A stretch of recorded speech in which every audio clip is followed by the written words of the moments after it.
Champion Beholder turned in her final breeze for the Breeders' Cup Classic on a chilly Monday morning at Keeneland, which is draw day here in the Bluegrass for all of the Breeders' Cup races. Beholder went out to the track with her pony and took a little jog past plenty of fans out on the apron, and then turned in her last breeze, 5 furlongs in 59 2/5. She came back to the barn in good order, and owner B. Wayne Hughes was here along with more of the Spendthrift crew to see her final move. Ironically, the same day that American Pharaoh is going to turn in his final breeze for the Breeders' Cup Classic, and we'll have stories on both of those works for you at bloodhorse.com. A couple of other horses on the work tab. We had Judy the Beauty for the filly and mare sprint. She went 5 furlongs in 1 flat. We also had a really nice breeze on the dirt from Lee, who is a contender for the Breeders' Cup Mile, but has second preference in the dirt mile. And as of the end of training, as things were wrapping up here at Keeneland, it still wasn't certain which race his connections were going to enter. Lee does come into the Breeders' Cup off of a runner-up finish in the Woodbine Mile, which was his first turf run in more than 2 years,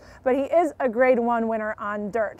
Now, it was a busy shipping day for a lot of Breeders' Cup connections coming down here to Rice Road, where all of the Breeders' Cup horses will be stabled, and on a plane coming in from New York that landed around 8 a.m. was Honor Code, who is a classic contender. He came off the van, walked the shed row, seemed to be settling in well in the barn 60, which is also the barn where Beholder and Smooth Roller and some other classic contenders are stabled. Now, Honor Code should go to the track tomorrow, and he did have his last breeze yesterday at Belmont Park preparing for the Classic, and you can check out that coverage at bloodhorse.com.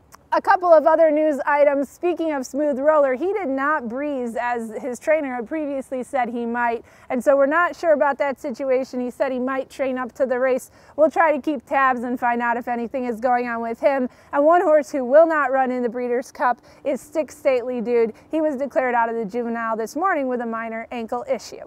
We will be at the draw at both draws. There's an early draw for 11 Breeders' Cup races and then a late draw for the Classic and the Distaff. You can follow all of our coverage on bloodhorse.com. Follow us on Twitter at bloodhorse, at BH_C Novak.